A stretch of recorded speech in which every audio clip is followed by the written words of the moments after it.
네, 안녕하세요. 우리가 1장에서 벡터 공간에 대해 살펴봤는데요. 2장에서는 이러한 벡터 공간들 사이에서의 특별한 함수인 리니어 트랜스포메이션에 대해서 살펴보려고 합니다. 리니어 트랜스포메이션이라고 하는 것은 우리가 두 벡터 공간이 있으면 그 두 벡터 공간 사이에서 주어진 함수로서 두 벡터 공간의 구조를 보존하는 함수를 우리가 리니어 트랜스포메이션이라고 부르고 싶습니다. 자, 구조를 보존한다는 뜻은 그 V라는 벡터 공간 상에서의 x, y라고 하는 벡터와 그 W 상에서의 이제 그 벡터인 fx와 fy가 각각의 그 벡터 공간에서 같은 역할을 하는 벡터끼리 서로 대응을 하겠다라는 그런 의미가 됩니다. 즉, x하고 fx는 같은 역할을 하는 벡터이고요. y하고 fy도 같은 역할을 하는 벡터로 대응을 f에 의해서 하고자 합니다. 자, 이것이 구조를 보존하는 같은 역할을 하는 벡터끼리 대응을 한다는 것을 우리가 얘기하기 위해서는 결국 벡터 공간에서 연산이 스칼라 멀티플리케이션과 벡터의 덧셈에 대해서도 구조가 여전히 보존이 되어야 된다는 뜻이 되겠습니다. 따라서 V라는 벡터 공간 상에서의 덧셈이나 W 상에서의 덧셈을 생각을 했을 때 이 두 벡터가 결국은 F에 의해서 대응이 돼야 되고 X라는 벡터에 대해서 스칼라 멀티플리케이션 한 CX와 fx에 대해서 스칼라 멀티플리케이션 한 cfx도 f에 의해서 대응이 되면 구조를 보존한다고 볼 수가 있겠습니다. 그런데 이러한 대응 관계를 이제 만족을 하려면, 즉 이 값이 x 플러스 y에 의해서 f에 의해서 대응이 되어야 되기 때문에 이 조건을 만족을 하기를 바라고 있고요. 그리고 cx에 대해서 대응되는 값이 이 벡터가 된다는 뜻은 cx를 대응시킨 f에서 대응시킨 벡터가 cfx가 되기를 바란다는 뜻입니다. 자, 그래서 구조를 보존하는 함수라고 하는 것은 결국 이 두 가지 성질을 만족하는 함수를 우리가 얘기를 하고자 하는 거라고 볼 수가 있겠습니다. 자, 그래서 우리가 이러한 두 가지 성질을 만족하는 함수를 우리가 특별히 리니어 트랜스포메이션이라고 정의를 할 텐데요. 자, 그러한 정의를 하기에 앞서서 앞으로 2장에서는 벡터 공간들 사이에서의 그 함수들을 많이 다루게 될 텐데, 자, 그러한 함수를 표시하는 기호를 우리가 다음과 같이 쓰도록 하겠습니다. 즉, t라고 하는 것은 v에서 w로 가는 함수다라는 것을 표기할 때 다음과 같은 기호를 표시할 텐데요. 이때 v는 정의역이 되겠습니다. 그리고 w는 공역이 되겠습니다. 자, 물론 이제 영어로 정의역을 도메인이라고 부르고요. 그 다음에 공역을 코도메인이라고 부릅니다. 그래서 정의역 v에서 w로 가는 함수는 이와 같은 기호로 나타내도록 하겠습니다. 자, 조금 전에 우리가 얘기한 두 벡터 공간 사이에서의 구조를 보존하는 함수를 약속을 이제 한번 해보도록 하겠습니다. 앞으로 2장에서는 모든 벡터 공간은 공통된 하나의 필드 상에서 정의된 벡터 공간이라고 하겠습니다. 그래서 특별한 언급이 없으면 그 2장에서 나오는 모든 벡터 공간은 동일한 그 필드 상에서 정의된 벡터 공간이라고 생각을 하면 좋겠습니다. 자, V하고 W가 벡터 공간이 있을 때 V에서 W로 가는 함수 C를 우리가 linear transformation 이라고 부르겠습니다. 물론 V에서 W로 가는 linear transformation 우리말로 번역하자면 1차 변환 혹은 선형 변환이라고도 부르는데요. 자, 어떤 경우에 1차 변환, 선형 변환이라고 부르냐면 조금 전에 얘기했던 그 두 가지 성질을 만족을 하는 그런 함수를 우리가 linear transformation이라고 부르겠습니다. 즉, 정의역에 있는 모든 xy 벡터에 대해서 다음과 같이 덧셈이 유지가 되는 그러한 성질과 그 다음에 스케일러 멀티플리케이션이 유지가 되는 그러한 성질을 만족하는 그러한 함수를 linear transformation이라고 부르겠습니다. 자, 이 식을 보면은 x하고 y의 덧셈이 tx하고 ty의 덧셈으로 분리가 된 것이고요. c는 스케일러 멀티플리케이션 할 때 c가 t 바깥으로 나올 수가 있다 라는 형태로 성질을 우리가 약속을 하도록 하겠습니다. 자, 이러한 리니어 트랜스포메이션을 간단하게 우리가 부를 때는 그냥 단순히 리니어다라고도 우리가 부르도록 하겠습니다. 자, 우리가 리니어 트랜스포메이션을 약속을 하는 두 가지 성질을 앞에서 얘기를 했는데요. F가 유리수 체를 생각을 하는 경우에는 A만을 만족을 하면 B가 자동적으로 만족이 됩니다. 하지만 일반적인 필드상에서는 A라는 조건과 B라는 조건이 서로 별개의 조건이 됩니다. 그래서 우리가 리니어 트랜스포메이션이라고 하는 것을 확인하기 위해서는 이 두 가지 조건을 모두 만족을 하는지 우리가 확인하는 것이 필요하겠습니다. 자, 이러한 리니어 트랜스포메이션의 몇 가지 성질들을 생각을 해보도록 하겠습니다. 자, 리니어 트랜스포메이션은 0벡터가 항상 0벡터로 대응이 됩니다. 그 이유를 간단하게 생각을 해보면, 자, 0벡터하고 0벡터를 더한 벡터는 리니어 트랜스포메이션의 성질에 의해서 다음과 같이 분리가 됩니다. 자, 그런데 0벡터와 0벡터를 더한 것은 0벡터가 되죠? 그래서 t0라는 벡터는 t0와 t0를 더한 벡터와 같습니다.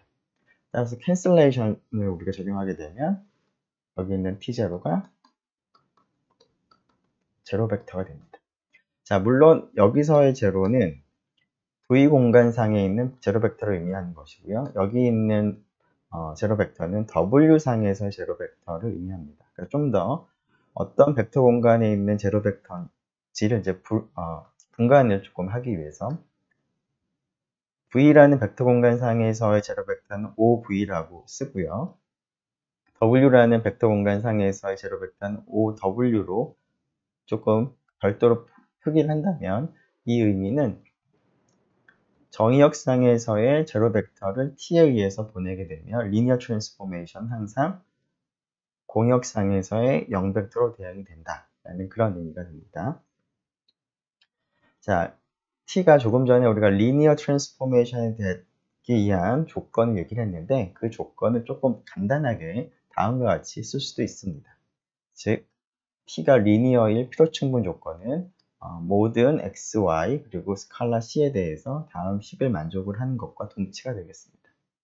자, t가 리니어가 되면 이 성질을 만족하는 것을 여러분들이 쉽게 확인을 할 수가 있겠습니다. 왜 그럴까요? tcx 플러스 y는 리니어이기 때문에 두 벡터를 더한 경우에 각각의 벡터를 t에 의해서 보낸 것을 더한 것과 같게 될 텐데 또 리니어이기 때문에 c가 스칼라가 앞으로 나오게 됩니다. 그래서 t가 리니어이면 이 성질을 만족을 하는 것을 쉽게 확인을 할 수가 있고요. 반대 방향도 성립합니다. 즉 모든 xy 벡터와 모든 스칼라 c에 대해서 이 네모에 해당하는 성질을 만족을 하게 되면 특별히 그 c를 1로 택하게 되면 tx 더하기 y가 되겠죠. 그것이 1 곱하기 tx 더하기 ty가 성립한다는 의미가 되기 때문에 리니어 트랜스포메이션의 정의에서 나오는 첫 번째 식을 얻게 됩니다. 자, 그러고 나면 이 첫 번째 식으로부터 조금 전에 우리가 한 것 같이 x하고 y의 0벡터를 대입을 하게 되면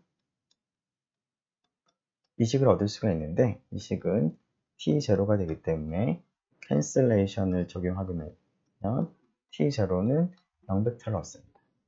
자, 그러고 나서 tcx라는 벡터를 이제 생각을 해보면 자, 이것은 tcx 더하기 0벡터랑 같은데요. 우리가 지금 네모가 성립한다고 했으니까 tcx 더하기 t0로 쓸 수가 있습니다.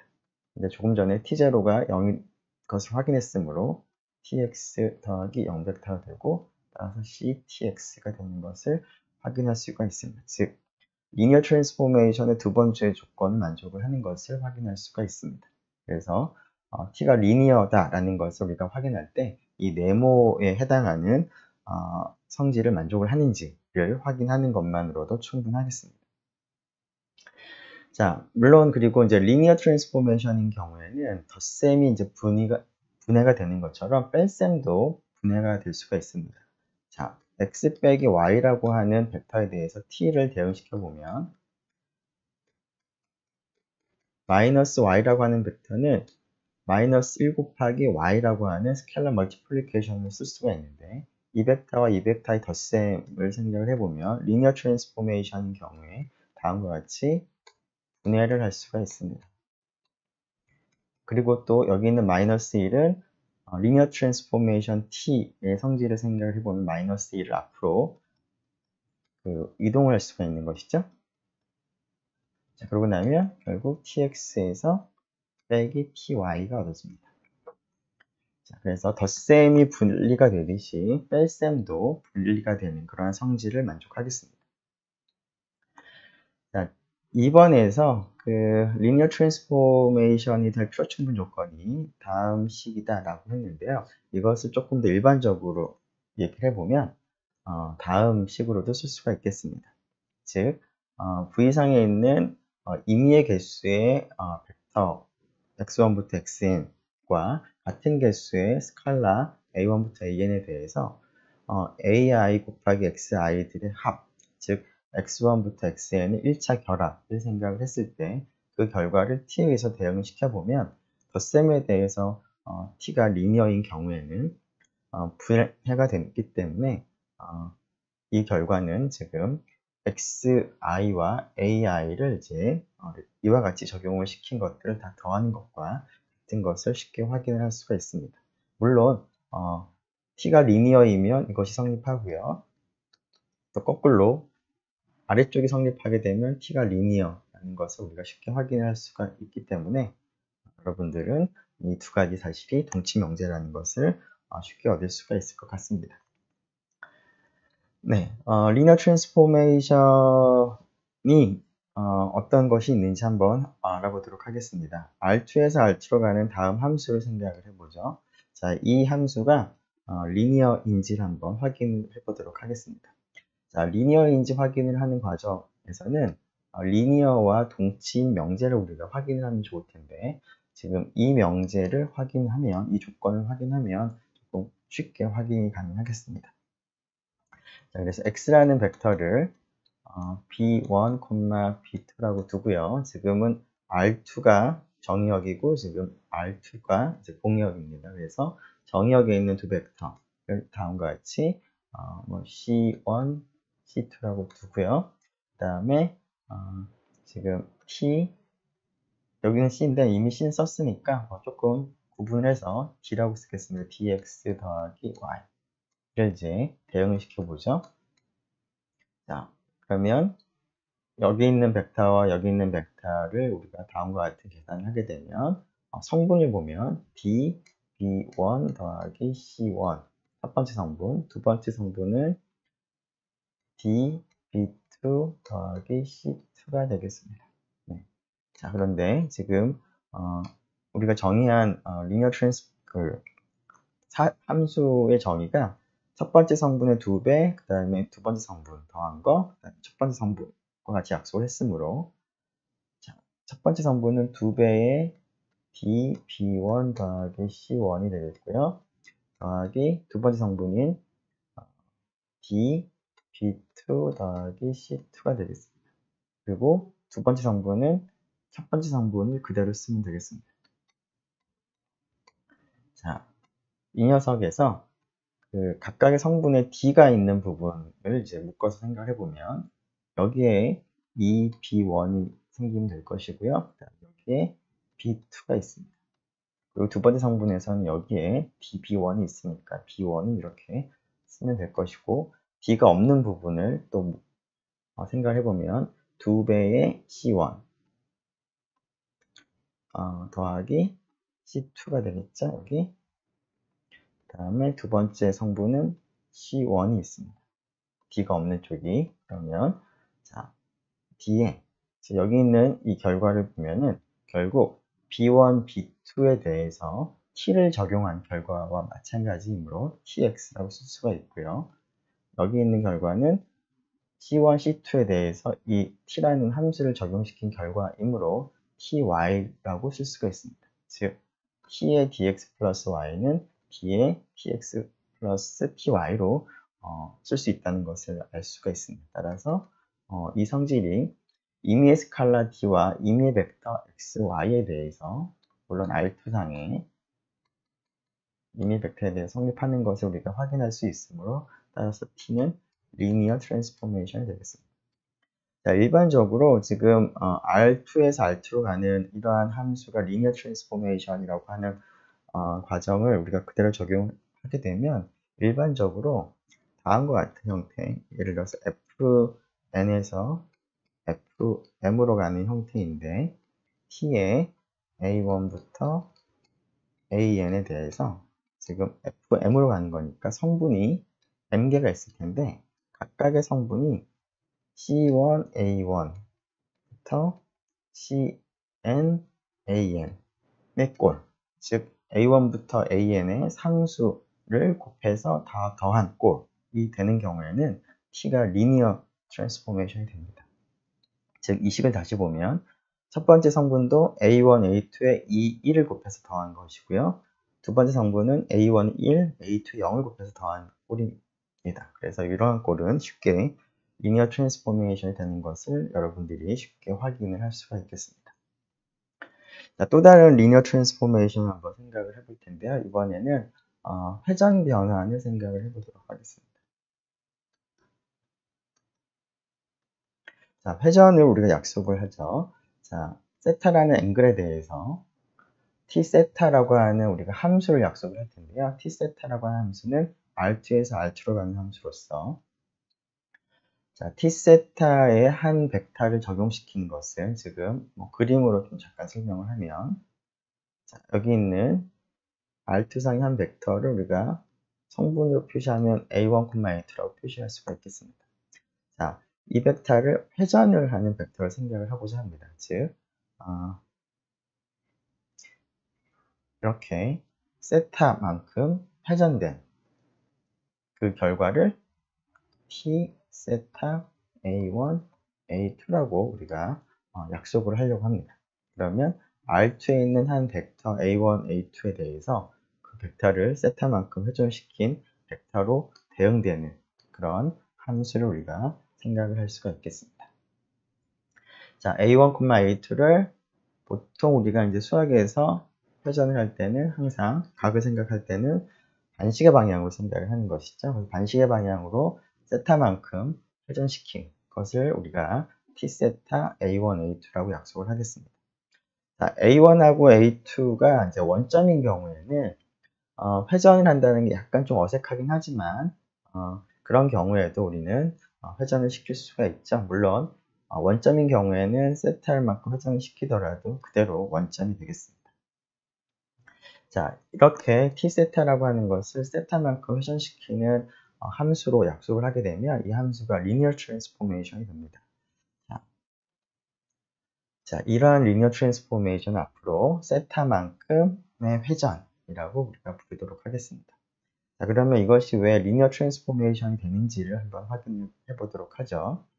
자, A1, A2라는 정의역에 있는 한 벡터가 있으면 이 벡터를 다음과 같은 값을 생각을 해보면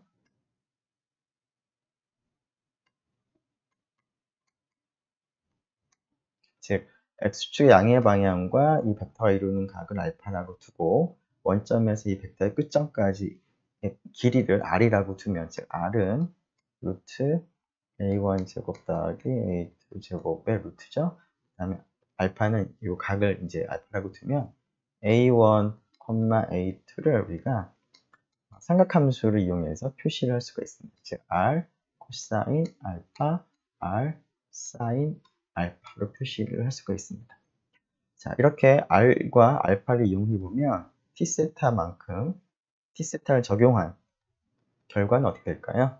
자, 세타만큼 회전 이동을 하게 되면 길이는 변하지가 않고 각이 세타만큼 변했으므로 그 이동된 그 벡터를 우리가 다음과 같이 쓸 수가 있습니다. r 코사인 알파 더하기 세타 r 사인 알파 더하기 세타로 쓸 수가 있죠. 자, 이것은 r의 코사인 합을 생각해 보면 코사인 알파 코사인 세타 빼기 r의 사인 알파 사인 세타가 되겠죠. 그 다음에 뒤쪽은 사인 합공식을 생각해 보면 r 사인 알파 코사인 세타 더하기 r 코사인 알파 사인 세타로 쓸 수 있습니다. 자, 여기서 지금 우리가 r 코사인 알파는 a1이고요. r 사인 알파는 a2가 되기 때문에 여기서 r 코사인 알파 대신에 a1이라고 쓸 수가 있습니다. 그리고 r 사인 알파 대신에 a2라고 쓸 수가 있죠. 자, 여기서도 r 사인 알파가 a2니까 a2 코사인 세타, 그 다음에 a1 사인 세타가 되겠습니다. 자, 이 식을 보면 a1에 어떤 상수를 곱하고 a2에 또 상수 마이너스 사인 세타를 곱한 꼴입니다. 그리고 두 번째 성분도 a1의 사인 세타, a2의 코사인 세타를 곱해서 더한 꼴이기 때문에 우리가 조금 전에 봤던 이그젬플과 유사한 그런 형태가 되는데, 따라서 이것도 쉽게 리니어라는 것을 우리가 확인할 수가 있겠습니다. 계산을 조금 정리해 보면 지금 방금 했던 계산을 이와 같이 정리할 수가 있는데요. 여러분들이 기억할 것은 지금 첫 번째 성분이 A1의 상수를 곱하고 A2의 상수를 곱해서 더한 꼴. 두 번째 성분도 마찬가지라는 것입니다. 그러면 이것이 리니어 트랜스포메이션이 되는 것을 여러분들이 같은 방식으로 확인할 수가 있겠습니다. 자, 또 다른 이그젬플로 이번에는 리플렉션을 생각을 해보도록 하겠습니다. 자, x축에 대해서 이제 대칭을 시키는 건데요. 어떤 벡터가 있으면, 자, 이 벡터를 여기 있는 x축에 대해서 대칭을 시킨다는 얘기는 아래로 이렇게 내려온다는 뜻이죠. 즉, a1은 그대로 있고 a2를 부호를 반대로 하는 그러한 것이 x축에 대한 대칭입니다. 자, 이러한 대칭이 되는 함수를 생각을 해보게 되면 이것도 첫 번째 성분이 a1에다 상수, a2의 상수를 곱해서 더한 꼴이고 두 번째 성분도 마찬가지입니다. 따라서 이것도 쉽게 리니어라는 것을 확인할 수가 있습니다. 자, 이러한 트랜스포메이션을 리플렉션이라고, 물론 x축에 대한 리플렉션이라고 부르도록 하겠습니다. 이번에는 프로젝션을 생각을 해보죠. 프로젝션이라고 하는 것을 그림으로 써보면 여기 있는 한 벡터가 있으면 x축으로의 프로젝션은 이렇게 내리는 거니까, 즉 a1, 0으로 대응시키는 그러한 함수를 우리가 x축 상으로의 프로젝션, 정사형이라고 부르겠습니다. 자, 이러한 정사형도 각각의 성분을 보면 리니어라는 것이 쉽게 눈에 들어옵니다. 자, 이러한 로테이션, 그리고 리플렉션, 그리고 프로젝션이 모두 리니어라는 것을 여러분들이 기억을 하면 좋겠습니다. 자, 이러한 것뿐만 아니라 굉장히 다양한 형태의 그 리니어 트랜스포메이션들을 우리가 만날 수가 있는데요. 앞에서 우리가 다루었던 행렬에서 트랜스포즈, 전치 행렬로 대응되는 과정도 일종의 리니어 트랜스포메이션이 되겠습니다. 즉, n by n 행렬을 트랜스포즈를 하는데 여기가 잘못됐네요. n by n입니다. 자, A라는 n by n 행렬을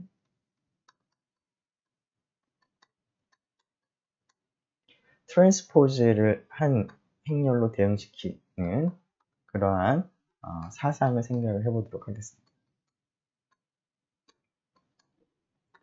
자, T라고 하는 이러한 트랜스포즈로 대응시키는 사상을 생각을 해보면, 자, 이것도 벡터 공간이고 이것도 벡터 공간인데 벡터 공간에서 벡터 공간으로 가는 이러한 함수가 바로 리니어 트랜스포메이션이 되겠습니다. 그 이유는 여러분들이 트랜스포즈의 성질을 여러분들이 기억을 하고 있을 텐데요. 자, CA 플러스 B라는 행렬을 생각을 해서 T에게서 보내보면 C는 물론 스칼라고요. 이거 이제 트랜스포즈가 되죠. 그런데 트랜스포즈의 성질은 다음과 같은 성질이 있는 것을 알 수 있는데, 이 값이 TA가 되는 거고요. 이 행렬은 TB라고 쓸 수 있기 때문에 이 행렬은 이 행렬과 동일하므로 T가 리니어 트랜스포메이션이 되는 것을 확인할 수가 있겠습니다. 자, 또 다른 example로 미분 혹은 적분들을 생각을 해보겠습니다. n차 이하의 다항식들 전체의 벡터 공간에서 Pn으로 가는 리니어 함수로서 다음 함수를 생각을 해보겠습니다. 즉, 다항식이 하나 있으면 그 다항식을 미분한 도함수로 대응시키는 함수를 생각을 해보면 이것도 여전히 리니어 트랜스포메이션이 되는 것을 여러분들이 쉽게 확인할 수가 있습니다. 자, 이것은 여러분들 다시 한번 확인해보면 F하고 G는 n차 이하의 다항식이고요. C가 스칼라라고 할 때 결국 T에 의해서 대응이 된다는 것은 도함수로 대응이 된다는 건데, 도함수의 성질에는 이러한 성질이 있죠. 자, 따라서 다음과 같이 쓸 수가 있습니다.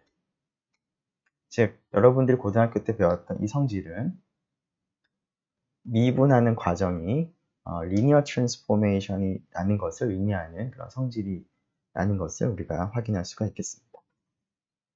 비슷하게 적분하는 것도 리니어 트랜스포메이션이 됩니다.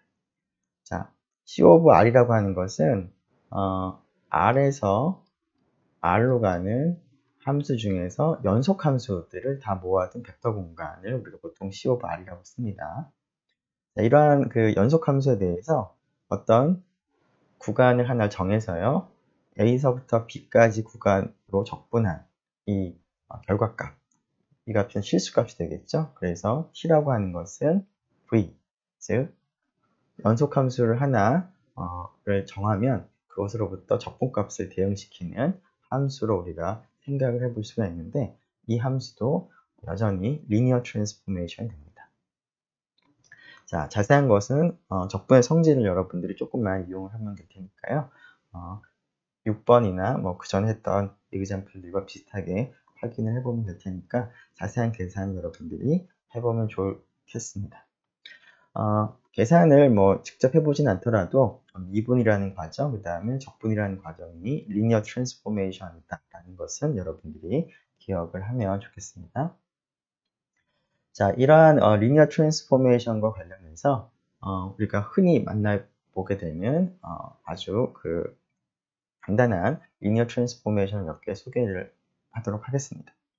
첫 번째가 V하고 W가 이제 벡터 공간이라고 할 때 같은 벡터 공간 V에서 V로 가는 함수 중에서 X로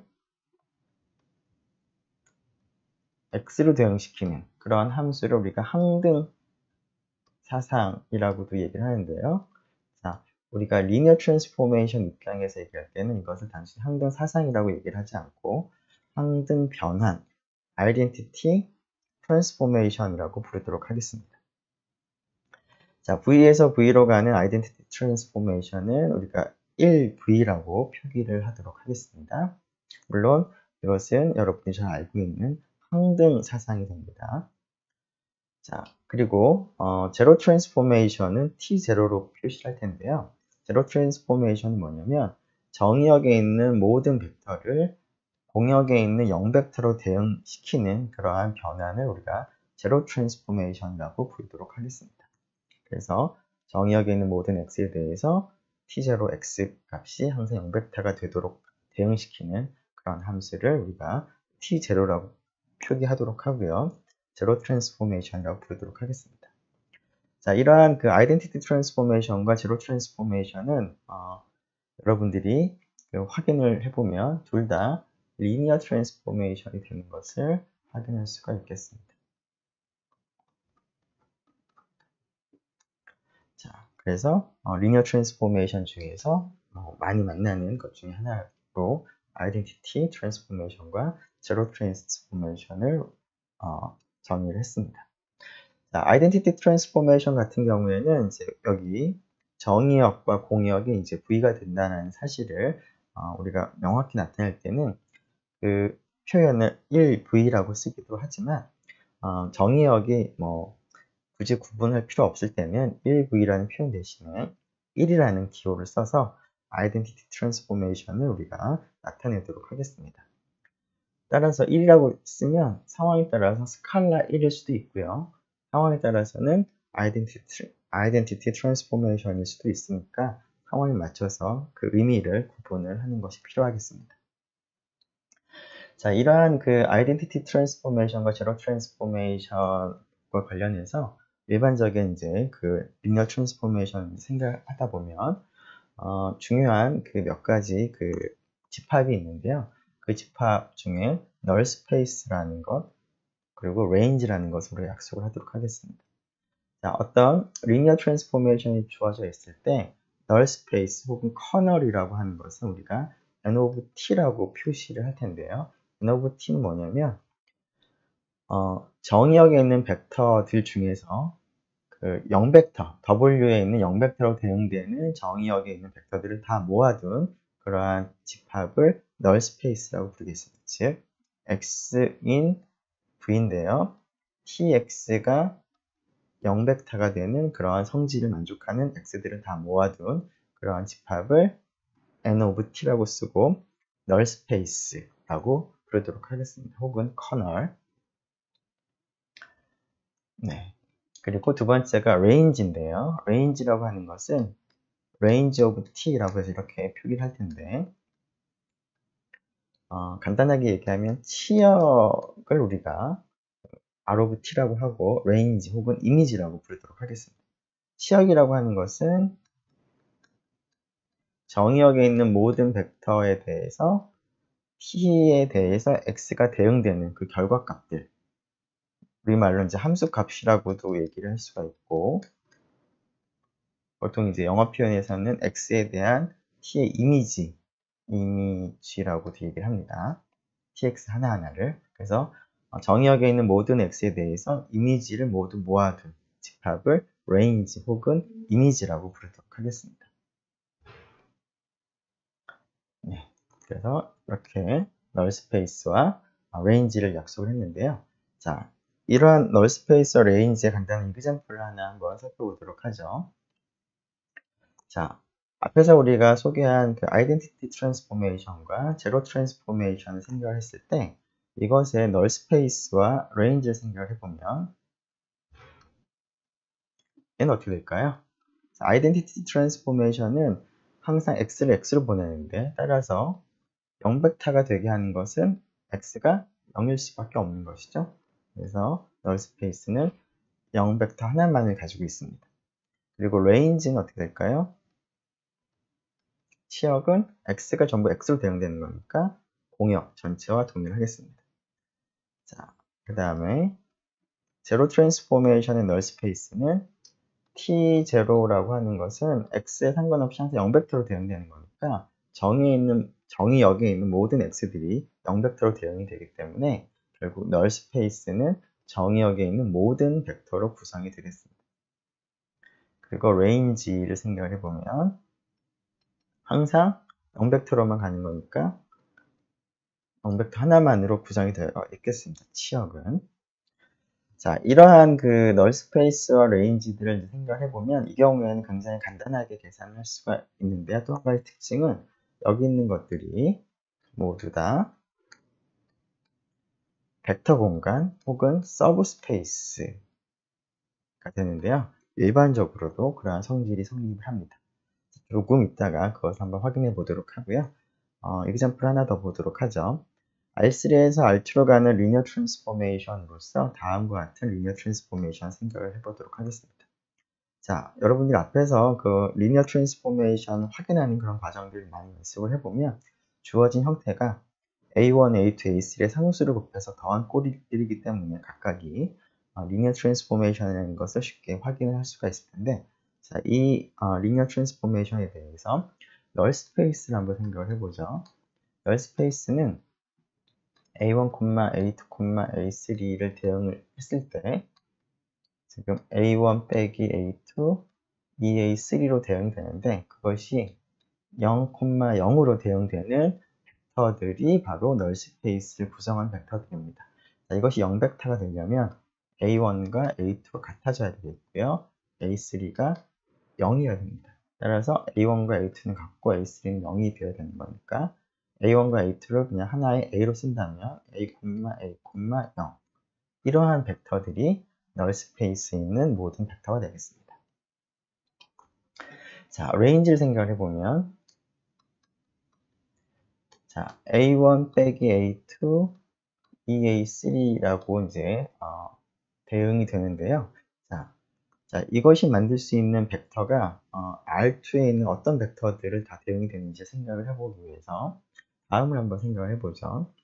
R2에 있는 임의의 벡터 B1, B2에 대해서 자, A1 빼기 A2가 B1이 되고 EA3가 B2가 되도록 하는 A1, A2, A3를 우리가 칠 수가 있는지 한번 생각을 해보도록 하겠습니다.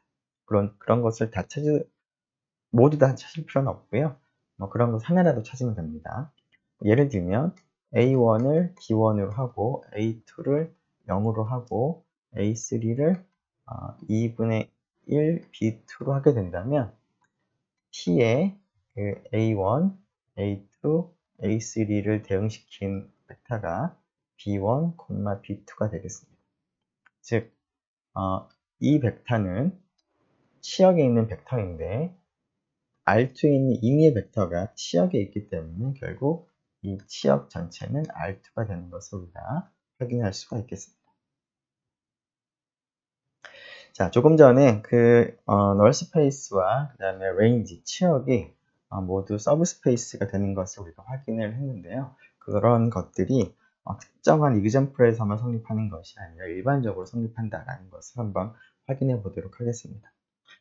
V라는 벡터 공간에서 W로 하는 리니어 트랜스포메이션 T가 있으면 T의 널 스페이스와 레인지가 모두 서브 스페이스가 됩니다. 물론 그 널 스페이스는 정의역의 부분 집합이므로 정의역 V의 부분 공간 서브 스페이스가 될 거고요.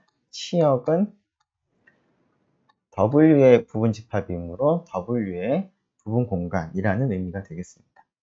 자, 그러면 앞에서 우리가 어떠한 부분 집합이 서브 스페이스가 되는지를 확인하기 위한 조건들이 있었는데 그런 조건 하나씩 확인해 보도록 하겠습니다. 첫 번째, 이 널 스페이스가 서브 스페이스가 되는지를 확인하기 위해서 이 집합 안에 0벡터가 들어가 있는지를 한번 확인해 보도록 하겠습니다. 자, 우리가 앞에서 리니어 트랜스포메이션인 경우에는 0벡터를 0벡터로 보낸다라는 것을 우리가 확인한 적이 있습니다. 여기서는 OV는 정의역의 0벡터, OW는 공역의 0벡터를 이제 구분해서 쓰도록 하겠습니다.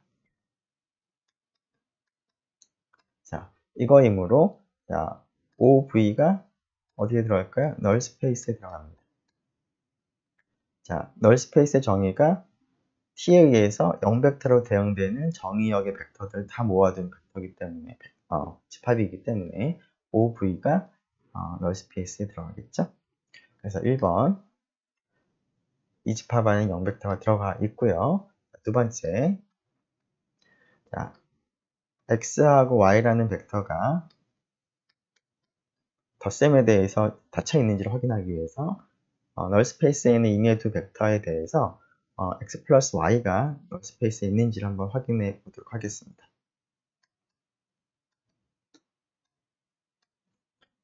자, Tx 플러스 Y를 생각을 해보죠. 그러면 리니어 트랜스포메이션의 성질을 적용해보면 다음과 같이 쓸 수가 있는데 x가 nt, y가 널 스페이스에 있기 때문에 tx가 0벡터가 되고요. ty도 0벡터가 됩니다. 따라서 0벡터가 되는 것이죠.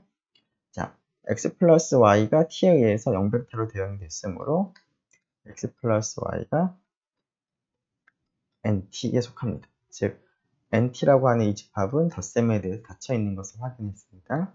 세 번째,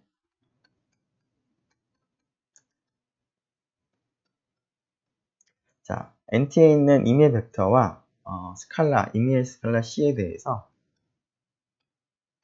스케일러 멀티플리케이션에 닫혀 있는지를 확인하고자 cx를 t에 의해서 대응시킨 결과를 한번 계산해 볼 텐데요. t가 리니어 트랜스포메이션이기 때문에 c가 앞으로 나올 수가 있고요. 자, x가 널 스페이스에 있기 때문에 tx는 0벡터가 되겠죠? 그러면 이 값은 0벡터가 됩니다. 따라서 cx가 0벡터로 대응되므로 cx는 널 스페이스에 있습니다. 즉, 널 스페이스는 스케일러 멀티플리케이션에 닫혀 있죠. 따라서 널 스페이스는 V의 서브 스페이스라는 것을 확인할 수가 있겠습니다. 네, 그 비슷한 방법으로 그 치역의 집합도 그 서브 스페이스라는 것을 확인할 수가 있을 텐데요. 비슷하긴 하지만 한번 해보죠. 앞에서 우리가 한번 확인한 사실인데, 자, 이 사실을 생각을 해보면, 자, 그 치역의 집합의 의미를 생각을 해보면, tx를 다 모아둔 집합입니다. 자, 그래서 여기에는 t0v가 들어가 있겠습니다. 0v가 벡터 공간 v의 원소이기 때문에. 근데 이 녀석이 OW이므로 RT에는 0벡터가 포함이 되어 있습니다. 네. 이렇게 쓰죠. 네.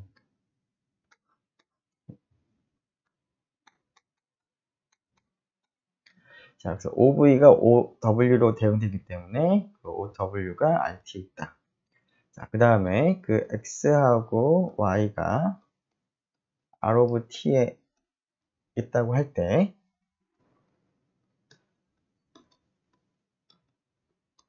자, 이것이 의미하는 바는 뭘까요? 그 X라고 하는 벡터가 R of T에 있다라는 뜻은 조금 표현이 약간 지저분할 것 같으니까 X하고 Y 대신에 조금 다른 기호로 쓰죠. U하고 V라고 쓰겠습니다. 자, U하고 V가 이 치역에 있다는 뜻은 there exists X, Y in V입니다. 어떤 거냐면 대응이 U로 되는 정의역에 있는 X가 존재한다는 뜻이죠.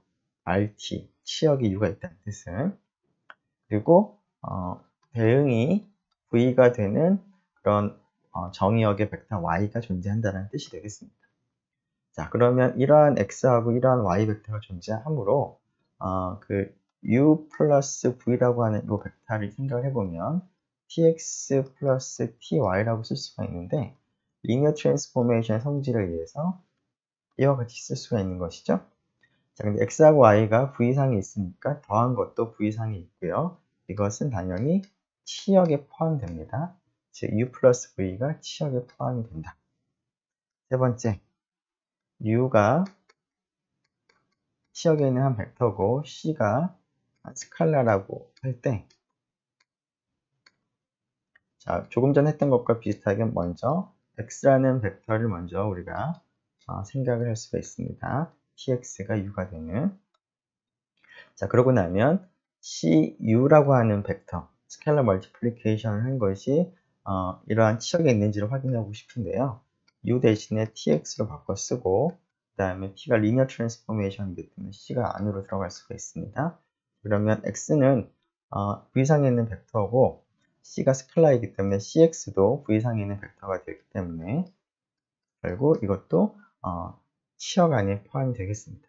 즉 CU, 스케일러 멀티플리케이션 하는 것도 포함을 하고 있습니다. 따라서 이 세 가지 1번, 2번, 3번에 의해서 R of T는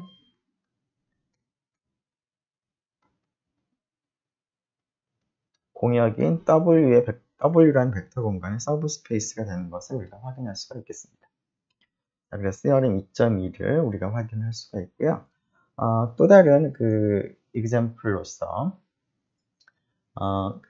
조금 전에는 이제 range라고 하는 것이 서브 스페이스다라는 것만 얘기했는데요. 특별한 경우에는 이 range를 생성하는 generating set을 우리가 구성을 할 수가 있는데요. 그것과 관련된 정리가 2.2가 되겠습니다. 자, V에서 W로 가는 linear transformation T가 있고 만일에 정의역이 유한차원 벡터 공간인 경우에 그러면 다음과 같이 finite basis가 존재할 텐데요. 이 경우에는 그 range 치역을 생성을 하는 집합이 바로 T베타라는 겁니다. T베타라고 하는 것은 우리가 다음 집합을 간단하게 T베타라고 쓰겠습니다. 베타는 n개의 벡터의 모임인데요. 자, 그 베타를 구성하고 있는 그 벡터들 v1부터 vn에 대해서 T에 의해서 대응되는 벡터들을 생각을 하고 그런 벡터들의 모임을 생각을 해볼 수가 있는데 그런 벡터를 간단하게 T베타라고 쓰도록 하겠습니다. 즉 R of T는 T of 베타가 스팬하는 서브스페이스와 동일하다라는 것입니다. 자, T of 베타를 조금 더 자세하게 쓴 것이 이것이죠. 그래서 이 녀석이 치역을 생성하는 generating set이 된다는 것을 의미하겠습니다. 자, 그 이유를 한번 생각을 해보도록 하죠. 자, 이 벡터 공간과 이 서브스페이스가 동일하다는 얘기를 하기 위해서 먼저 다음 생각을 해보죠.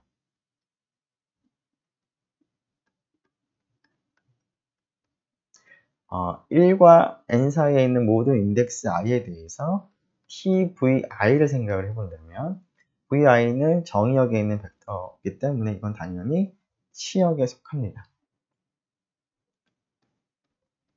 자, 그렇다는 얘기는 t 베타라고 하는 이 집합은 R of t의 부분 집합이 되는 것이죠. 따라서 t 베타에 의해서 스팬되는 그러한 서브스페이스는 R of t에 포함되겠습니다. R of t가 벡터 공간이기 때문에 예전에 우리가 했던 얘기 중에서 그 사실 중에서 어떠한 집합으로부터 생성되는 스패닝 셋은 그 집합을 포함하는 벡터 공간 중에서 가장 작다. 즉 R of t가 이 T of 베타를 포함을 하는 벡터 공간이기 때문에 이 R of t보다도 더 작아져야 된다는 겁니다. 자, 반대 방향을 생각을 해보죠.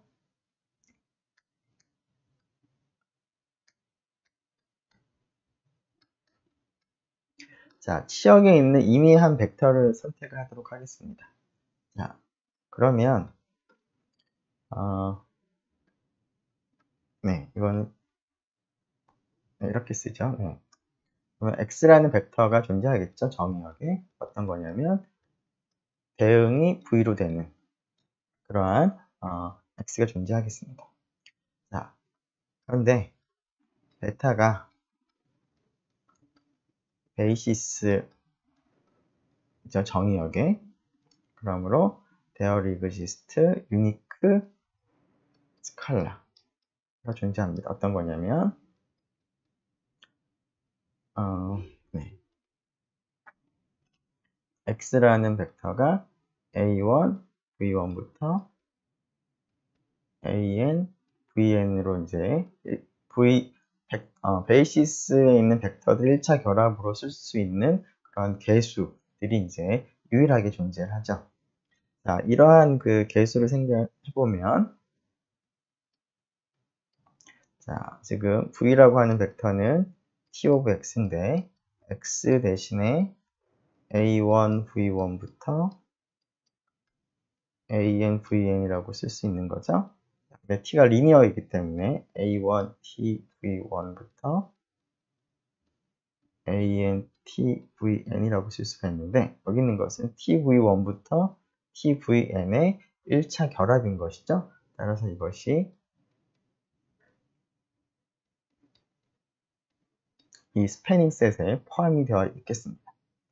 자, 그렇다는 얘기는 치역에 있는 임의의 벡터가 이 스패닝 셋에 포함이 되어 있다는 걸 의미하죠. 그래서 좀 공간이 없어서 따라서 그 뜻은 이 치역은 스패닝 셋에 포함이 된다는 것을 의미하겠습니다.